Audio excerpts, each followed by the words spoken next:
Well, the storm on the ocean is the rain downtown. The sun shines somewhere when the night comes down. The moon's still dancing when the sky turns blue. And the love I'm feeling is the love in you. One heart, one mind, one love is with us all the time.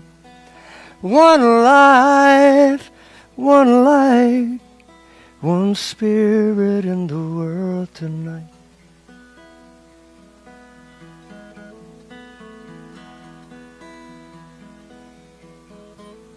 Now the clouds weigh heavy in the summer air. The sun shines somewhere. Well, the clouds weigh heavy in the summer air. The wind shakes autumn till the trees are bare. The snow in December fills the warm blue sea. And the love you're feeling is the love in me. One heart, one mind, one love is with us all the time. One life, one light, one spirit in the world tonight. Find our way, make our peace, accept on faith things we cannot see, and carry on, see this through. One for all for me and you.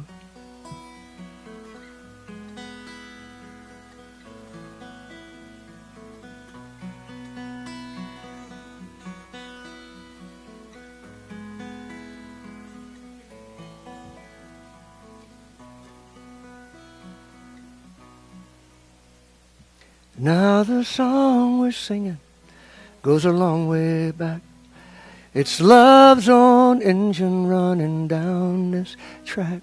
The light in the tunnel coming into view says the hope I'm feeling is the hope in you. One heart, one mind, one love is with us all the time. One life, one light, one spirit in the world tonight. One heart, one mind, one love is with us all the time. One life, one light, one spirit in the world.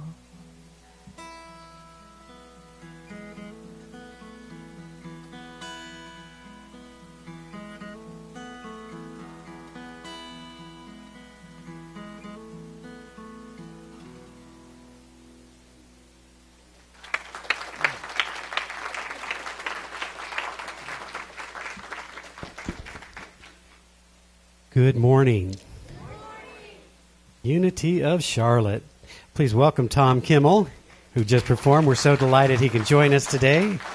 You will be hearing more from him in a bit. Just wonderful, wonderful. So, my name's Marty Bacher, in case you didn't know, and I have the privilege of serving as a senior minister in this community. Grateful for the opportunity. Grateful for who we are and where we're going and all of it. And so we're delighted that you are here today because we believe that coming together in spiritual community deepens and enhances our experience of life. And so we're grateful that you are part of that. If you're joining us for the first time today, we hope you received a welcome packet. You'll notice people with blue ribbons, and they are here to help and guide and answer any questions you may have. So we're just grateful that you're here. If you're in need of spiritual support today, we invite you to avail yourself of our ministry of prayer. There is a prayer box in the lobby, and we also have availability online. So there's always a lot going on in our center, and so I'd like to highlight a few things. Of course, today is the day of days. You've all been waiting for our annual meeting. Yay! They cried enthusiastically because nobody loves anything more than an annual meeting. So that will follow our service. We're going to take about 15 minutes, get coffee and a little snack, and come back, and we'll try and do this in about an hour. But it's wonderful. We have some wonderful new board members. We want to share what we've accomplished over the last year, sort of share the vision for what's coming up for us. So it's wonderful. If you have not completed your membership renewal, we're inviting you to do so. You'll see that there's forms in the lobby, and we'll get those done. We're getting our new database all set up, and we want to make sure your sweet smiling face is in there. Also, I want to make you aware that this Friday night, sound bath and chakra meditation with our beloved Susan. For those of you who are here on New Year's Eve or have been at some of the Today services, Susan and Jerry do this amazing crystal bowl thing. Sound bath. It's just a sound bath, and your chakras are aligned, and it's a cool thing. So it's just a wonderful thing, and they're providing that for a service. So that's at 7 o'clock this Friday night. We invite you to join us, and that'll be ongoing on the fourth Friday of the month. And then next week, I'm delighted to introduce or have Joseph Drollshagen, or some similarity to that name, joining us. I've asked him twice, and I still can't remember. These things happen as you get older, as you know. But he's wonderful. And so he'll be speaking and then doing a workshop in the afternoon called Embrace Your Passion, living from that state of truly being who you are. So hope you'll avail yourself of that as well. So I think that's all the breaking news. Let us now take a moment to turn inward as we simply ground ourselves in the awareness of the one presence, the one power, the one infinite being that we call God. And we recognize and know that this presence, this power is always available, awaiting our recognition of it. So today we open our hearts to the presence of unconditional love and our minds to divine wisdom. We allow something to occur within us that remembers the truth and essence of who we are. That we are spiritual beings on this human journey. And so I'm grateful for this time together, for this opportunity to be in spiritual community. I'm grateful for all of those who serve so graciously to provide this service, all of those who contribute to make it so, and all of those who join in consciousness that we might be a place of light and love in the world.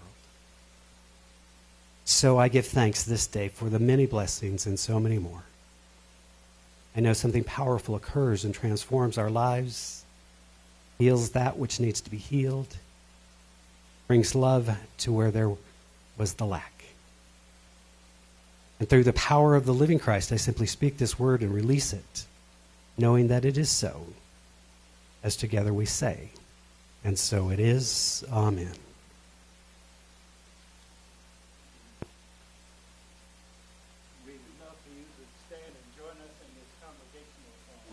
I release.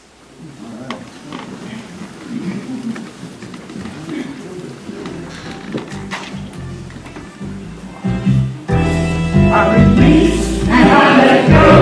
I let the Spirit run my life, and my heart is open wide.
speak these words with clarity of intention.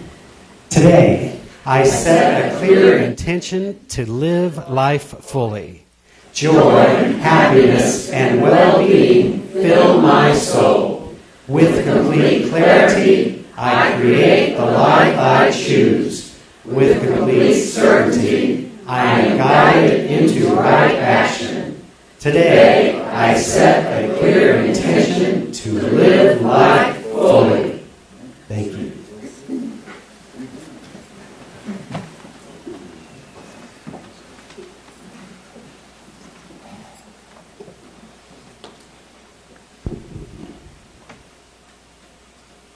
That tomorrow is a day in celebration of one of my spiritual heroes and many of ours, Martin Luther King.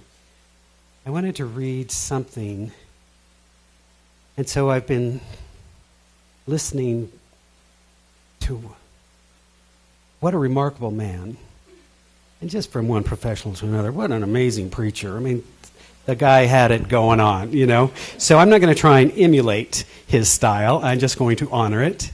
But, you know, in listening, there's so many of his speeches that are just part of who we are, part of our DNA, which is a wonderful thing. And I picked a selection from the last speech. I've been to the mountaintop on April 3rd, the day before he was shot in Memphis, Tennessee. And many of us are familiar with it, but I took the front part because it spoke to me about being present in the times in which we live.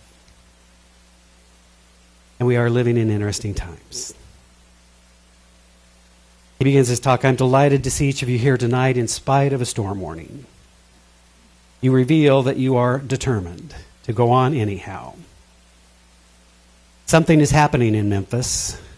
Something is happening in our world.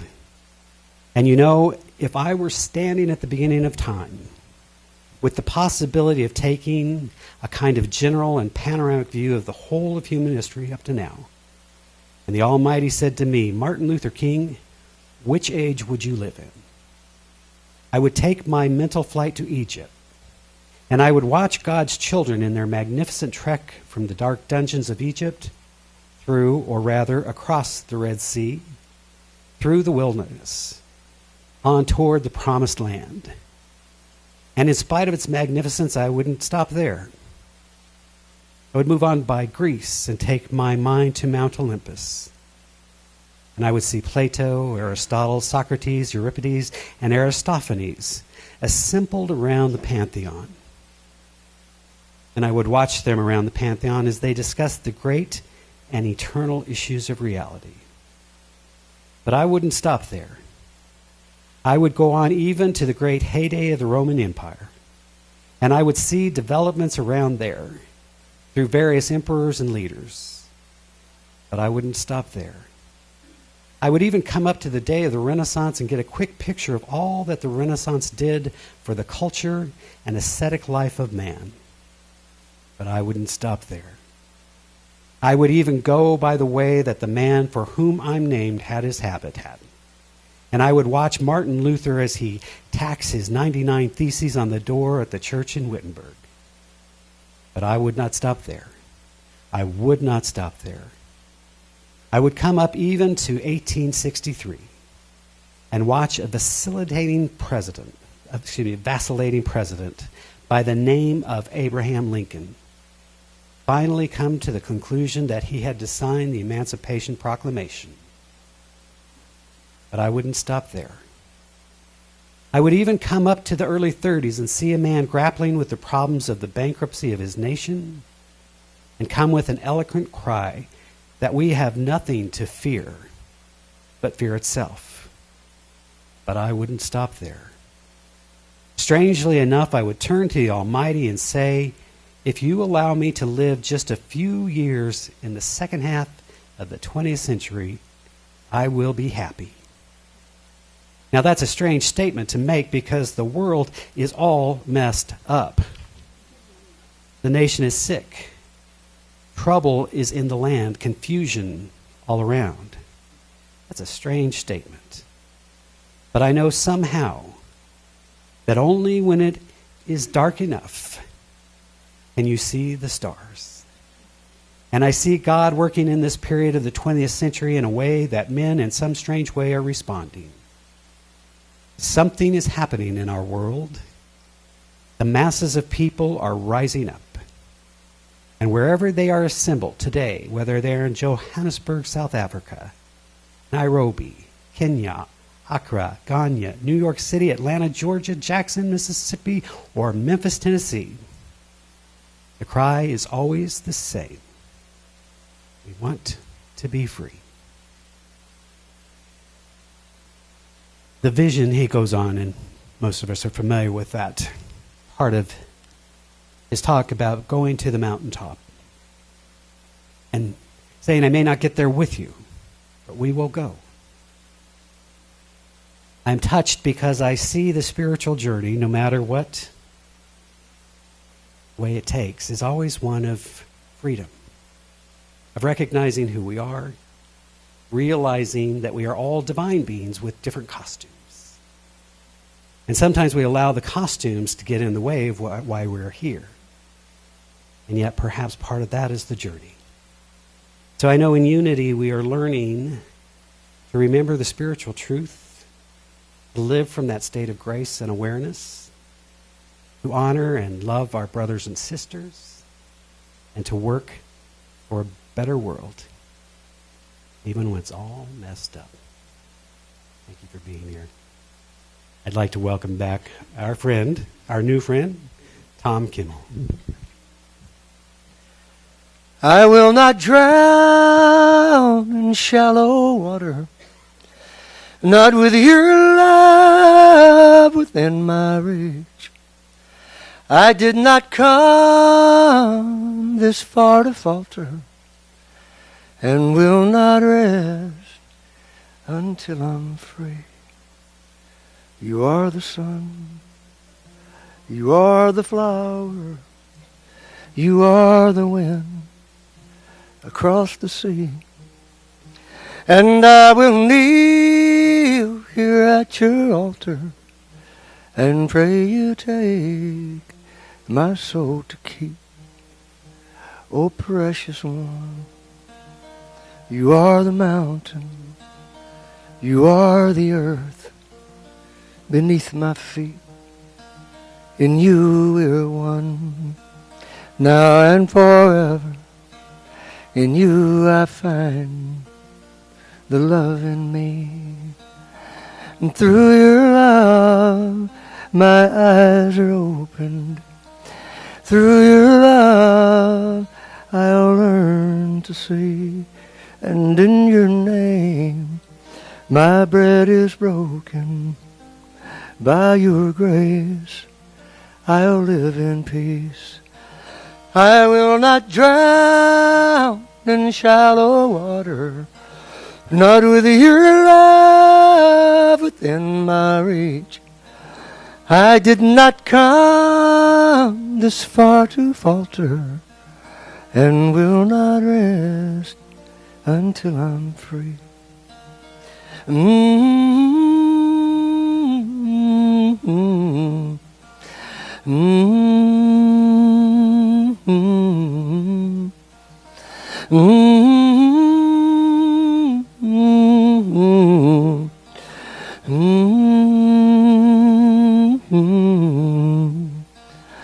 And through your love my eyes are open. Through your love I'll learn to see. And in your name my bread is broken. By your grace I'll live in peace. I will not drown in shallow water, not with your love within my reach. I did not come this far to falter, and will not rest until I'm free. I will not drown in shallow water, not with your love within my reach. I did not come this far to falter, and will not rest until I'm free. I will not rest until I'm free. I will not rest until I'm free.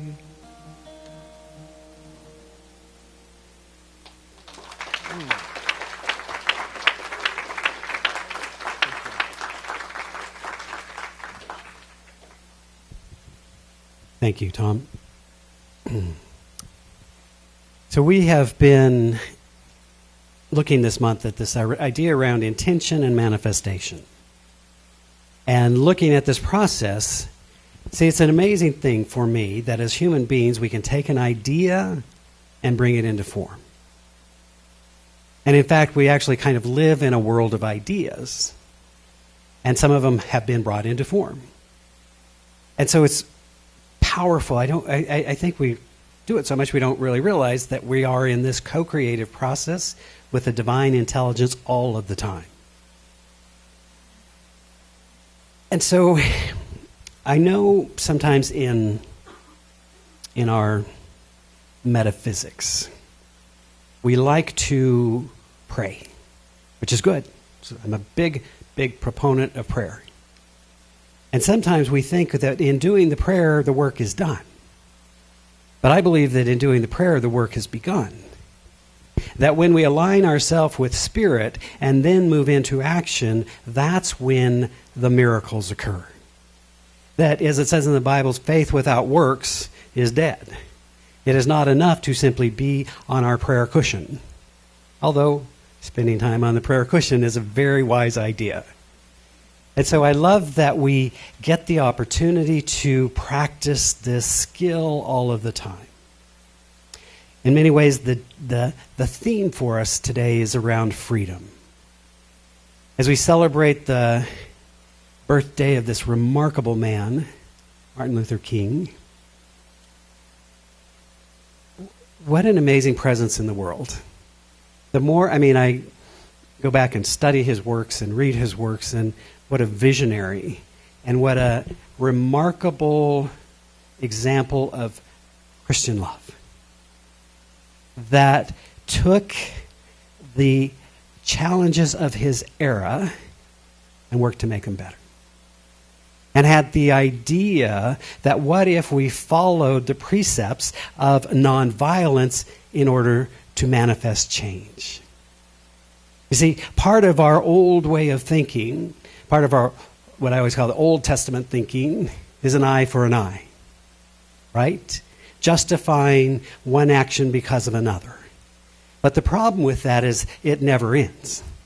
It begins a cycle that goes on and on and on and on and on. Some of the challenges we experience in our world today have their roots in 3,000 years ago conflicts.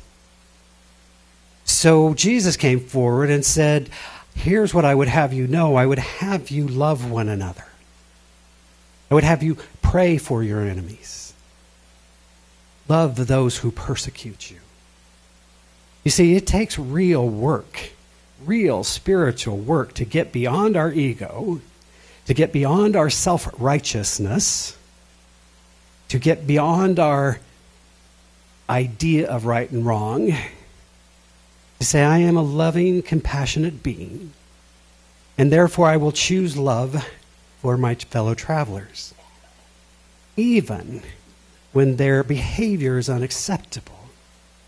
You see, the example for Martin Luther King, for Gandhi, for those who worked to effect change from a nonviolent point of view was not that they were saying the current situation is okay.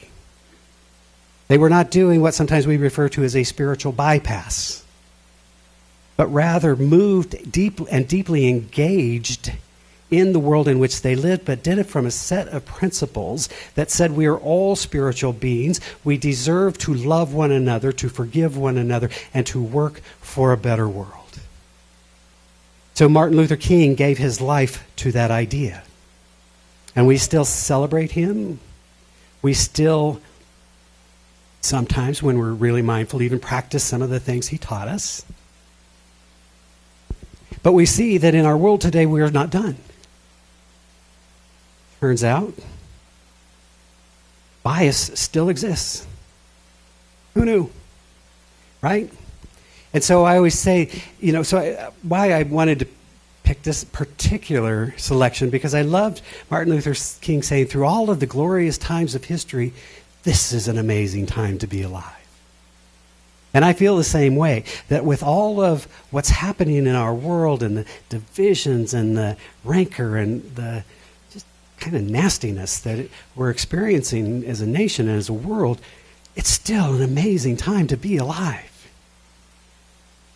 And what I'm profoundly aware of is that the call for us is to practice the teachings of Jesus, to practice the teachings of Gandhi, to practice the teachings of Martin Luther King, to work for a better world, but to do it from a place of love and of peace.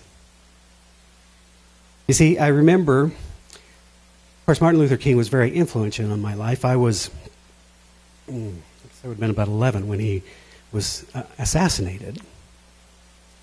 And as for those of you that remember that period of time, from the death of our president to Robert Kennedy to Martin Luther King, it was a tumultuous time.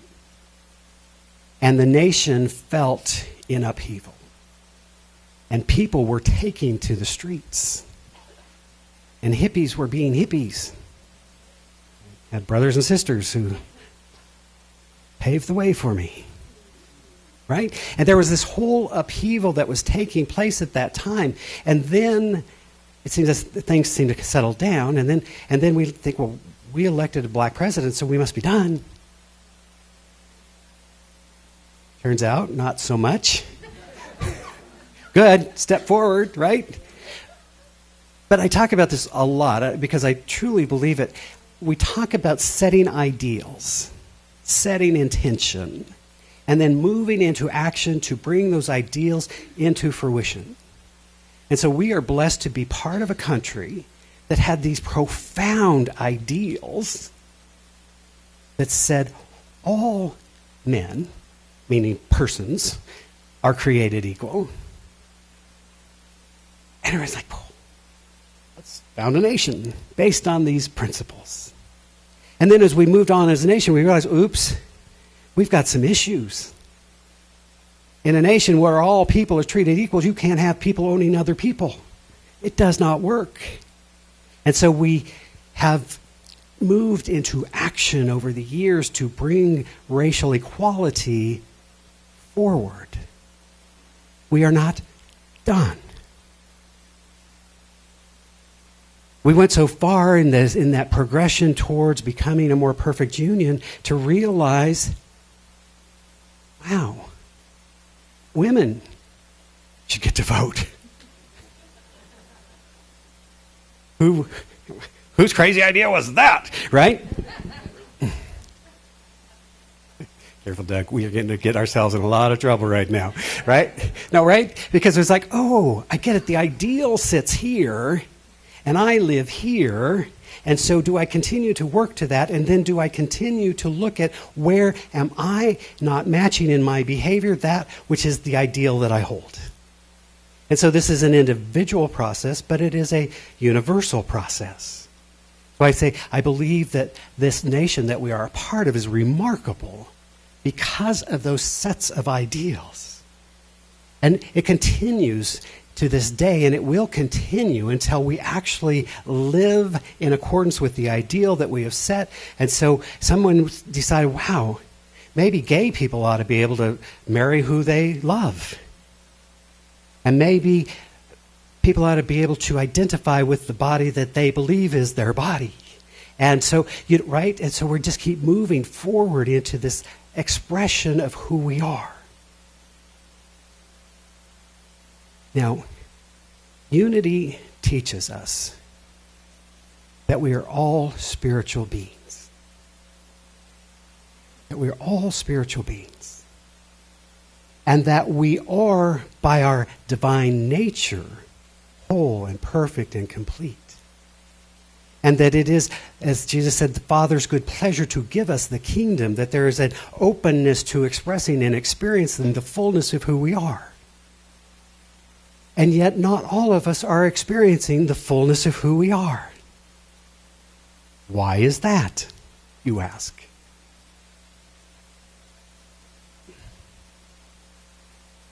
I'm starting to take my Unity classes. For those of you who don't know, my background is as a Center of Spiritual Living minister, and that's where my ordination was, all my training, all that sort of thing. Studied Unity various ways along the way, and then retired from ministry after 25 years because I was done. And then this little Unity church called me in Salt Lake and said, come speak, and I did, and before I knew it, then I got the call from God to go to Unity of Charlotte and check that out. And I did, and here we are. But in that process, what I realized is that Unity is teaching what I've always taught, but I'm taking these classes so that I can speak the true language and, get all that. And so it's an evolutionary process, but I think if I understand the current arrangement, is that I'll be duly ordained at the completion of this. You think I'm impressive now and hard to get along with? Just wait till I have dual ordination. I will demand my throne and scepter at that point in time. And you, of course, will all fall into alignment, and it'll all be perfect, and we'll all live happily ever after because you're so obedient. So anyways, I'm delighted because I've always been a student. So it's a wonderful thing. But this first assignment for this class I'm taking, Foundations of Unity, is what baggage are you carrying that you need to release? And I thought that's interesting. Sometimes we talk about that. And in thinking about that, I thought, I think we do ourselves a disservice by talking about it as baggage. I think what we want to recognize is that we all have limiting beliefs, and sometimes those limiting beliefs no longer serve us. When I was a child, I formed ego defenses to protect myself from an environment where I felt I needed to protect myself. And those devices served me well when I was 10 and 12. But when you're 25, or 55, or 85, and still living out of those limiting beliefs that we may have formed as children, we may want to look at that. So the limiting belief becomes the issue, not the willingness of the divine to reveal itself through us. Someone said, God can only do for us what it can do through us. So our work in this teaching is an ongoing practice of deepening in our awareness of ourselves as spiritual beings, that we are whole, that we are perfect, that we are complete, that there is no need for struggle or strife. And so if we can release that belief in struggle, we no longer have to struggle. Someone brilliantly told me once, what if we just incorporated the quality of ease into our work? Huh? That kind of bumps up against our Puritan ethic, hard work, right? But if we work smart and with ease and with joy, what if money was fun? What if? You see, we have decided, mostly unconsciously, that the life we can have is what is now. I'm just going to, can I be honest with you? Tom, you're new. Can I be honest with you? If they want to listen, that's fine. The life we have now is a perfect outpicturing of what we believe to be true. Isn't that amazing? And so sometimes we like to look to the other, you fill in the blank of what the other is, and say, you are prohibiting my good. My spousal unit is prohibiting my happiness. My boss, my job, my church, my minister, my whatever is prohibiting me from experiencing the fullness of life. And if they would only change, then I could live happily ever after. Now, some of us have taken that approach and decide all I got to do is change them. So that usually is the first or second marriage. And then by the third one, you're starting to figure out, maybe it has something to do with me. I don't know, right? Right? So the teachings are pretty simple, but it's the practical application. So as I look at where we are, I don't even like to use the term racism anymore because it has such an association with the dark, dark days. So I really look at racial bias as more of the thing. And I see that when we have bias of any kind, we make assumptions about others based on something that we believe to be true. Right? We're not bad people. We just believe something until we get to have a different experience. My own journey, now see, I didn't know this. So I grew up in a little suburb in Lakewood, Colorado, lovely community. Went to a Southern Baptist church in Lakewood, Colorado, Truett Memorial, studied the Bible, did all kinds of things. I was in high school before I ever went to school with a black person. Now, I didn't know until years later that there were covenants in Lakewood, Colorado, back when you could do that kind of crazy stuff.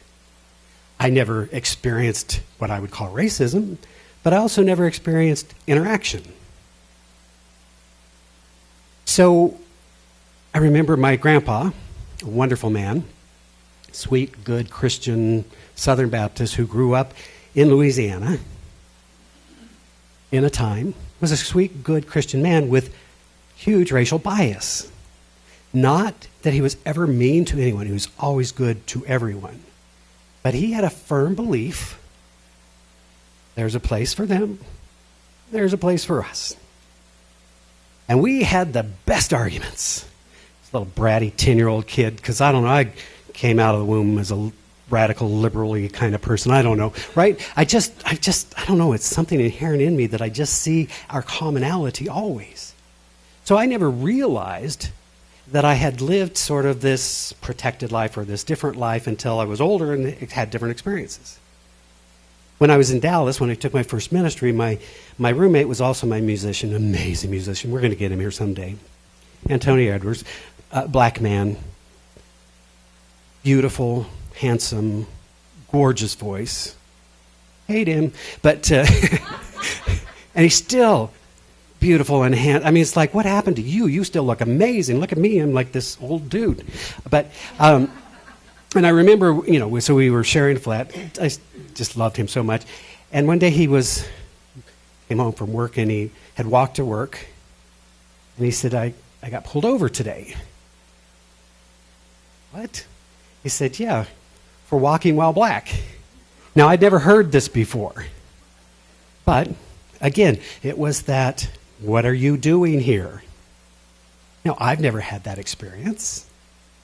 Right? So, I share this because it's still with us.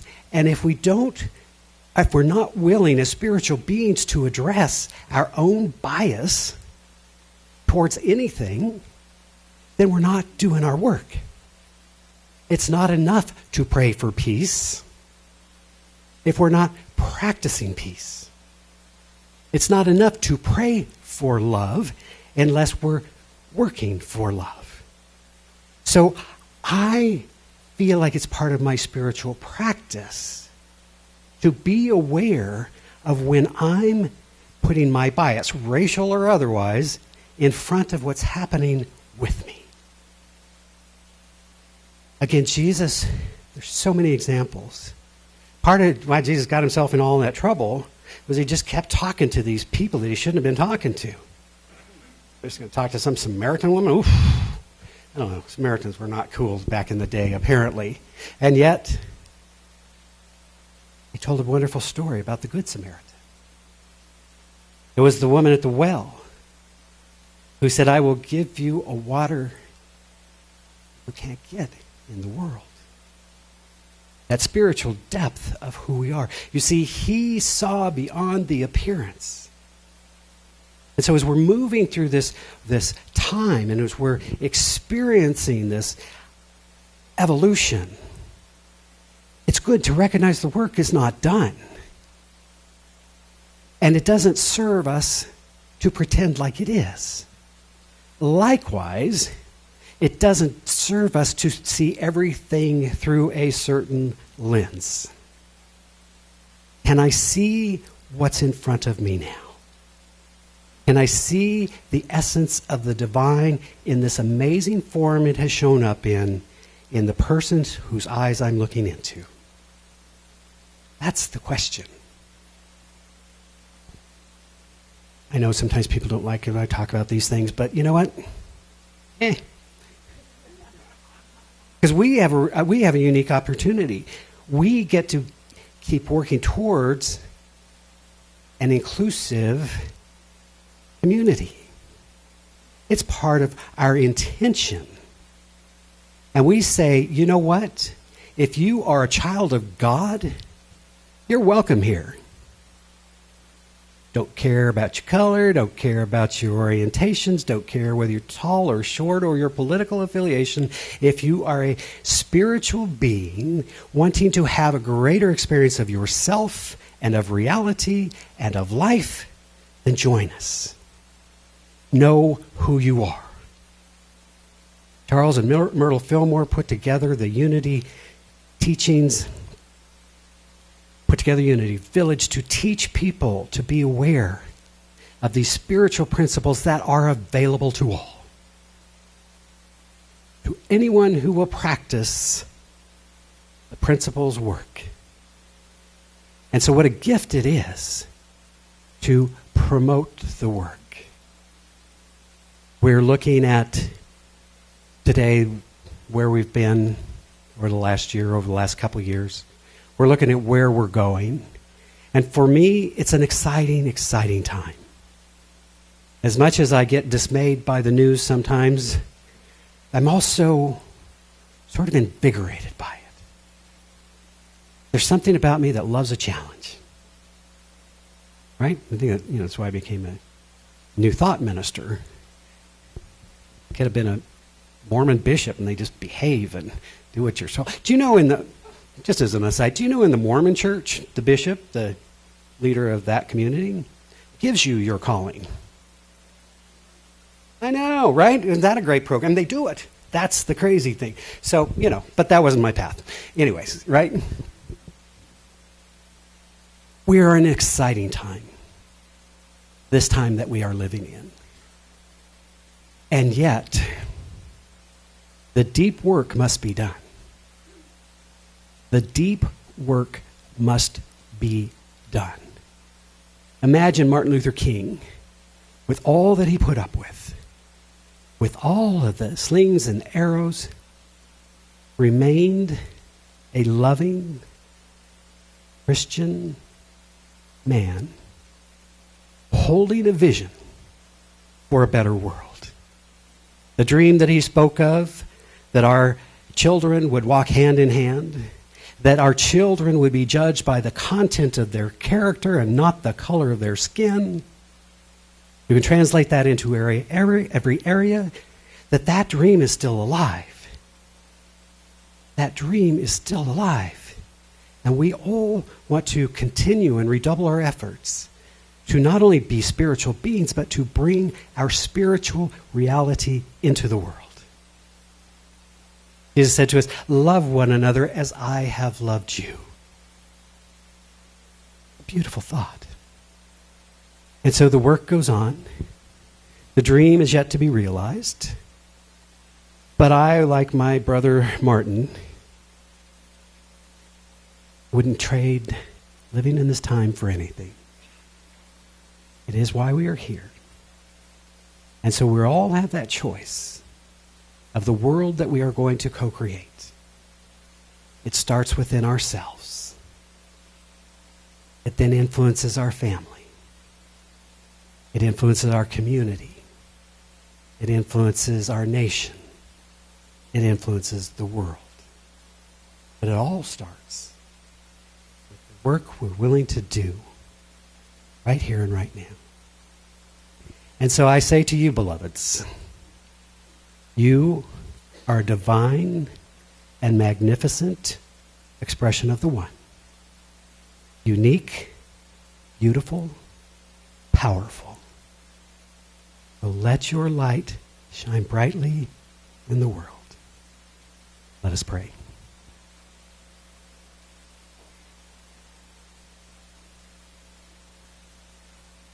As we just sense into that awareness of this one life, this one power, this one presence, this one infinite being. And whether we call it Allah or God or Yahweh or the 10,000 other names, there is an intelligence at work in which we are a part of.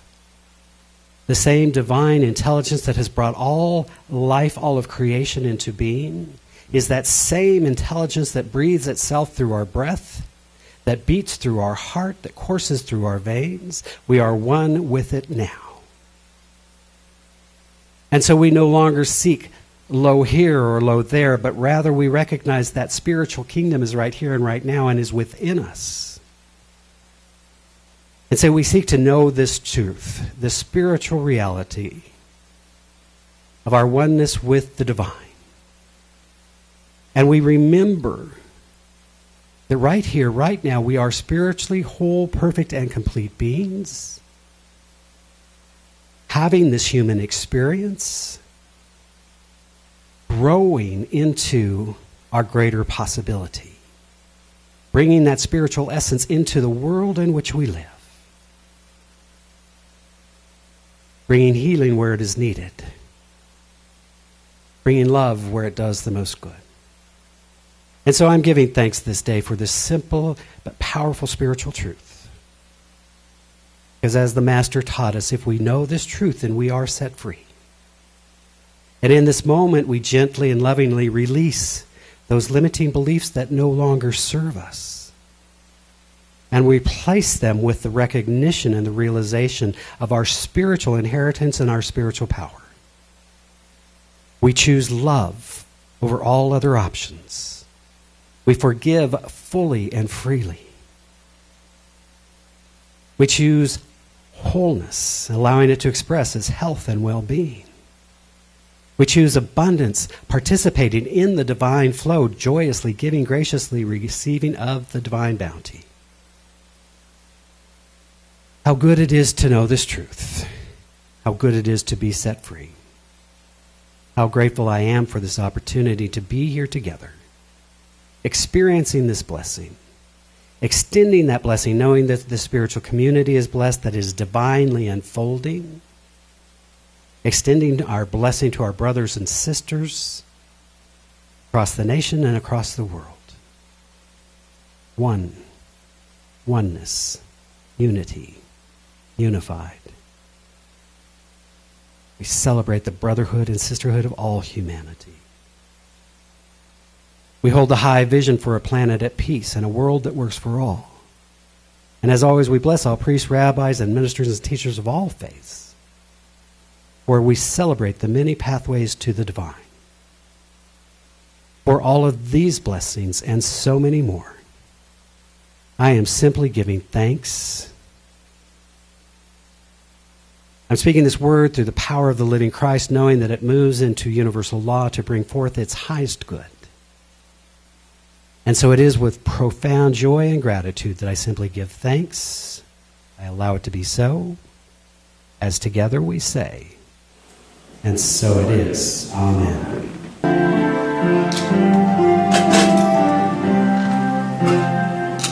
I am so blessed. I am so blessed.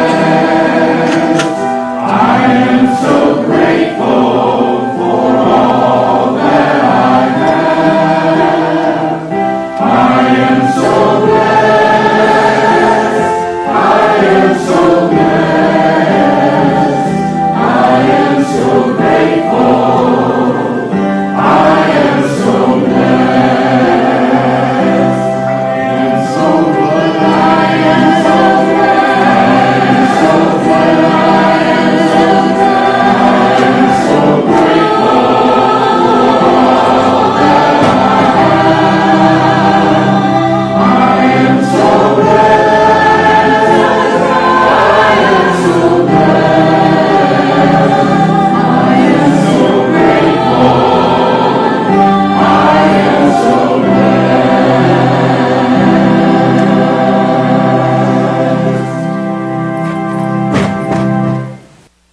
tell you that I'm grateful to be here with you today. I really appreciate Reverend Marty inviting me to join you, and I'm so glad it worked out.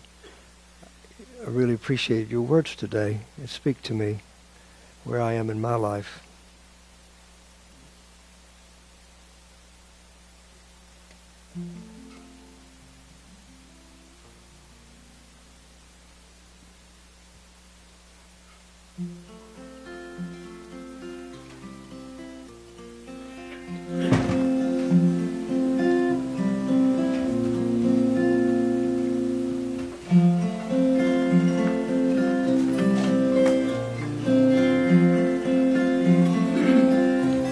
I love the rain.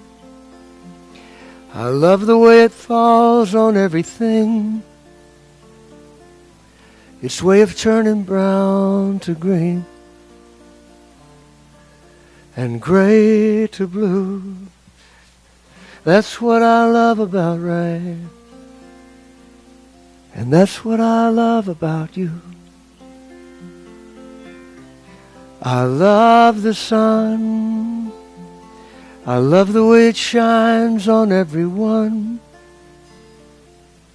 It's the way it makes the morning come. And colors true. That's what I love about the sun. That's what I love about you.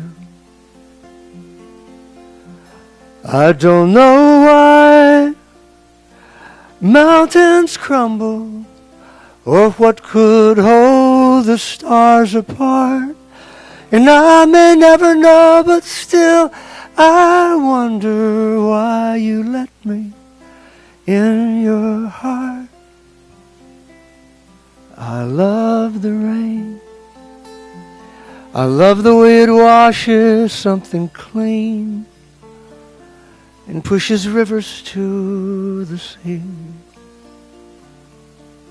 To fall on you, that's what I love about rain.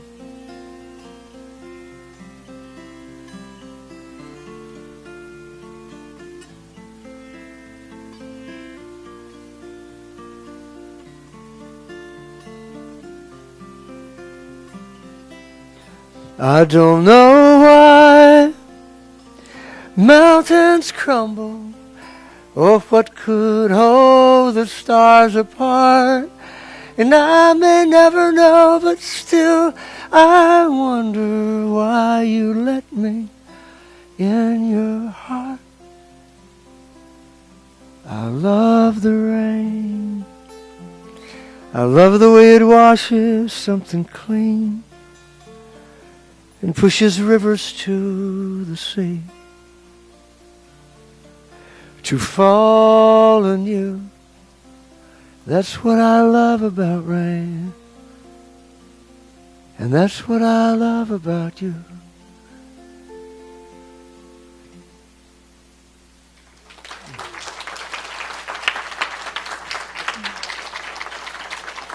Thank you. Beautiful. Tom, thank you so much. What a blessing to have you here. Interesting that a while back, I was saying I need to expand the music program, and I put out there, who do you know? And so, do you know Regina Best? So Regina Best is a friend of mine from 30 years ago in the first spiritual community there. I started this journey, and she said, there's this guy, and somehow that's how I found you. So somehow we went to Phoenix to find out about you, and so thank you for being here. He does have CDs and music available in the lobby. There's sign-up sheets. So we're going to, our gracious board people and wonderful souls brought some snacks and goodies so you can have coffee and something to nibble on. We're going to try and start the annual meeting in about 15, 20 minutes. So go get something to eat, use the restroom, and we'll come back and we'll get on with this thing. If you would, stand and join me for our prayer of protection and to sing the peace song. Together, the light of God surrounds us, the love of God enfolds us, the power of God protects us, The presence of God watches over us. Wherever we are, God is, and all is well. Amen.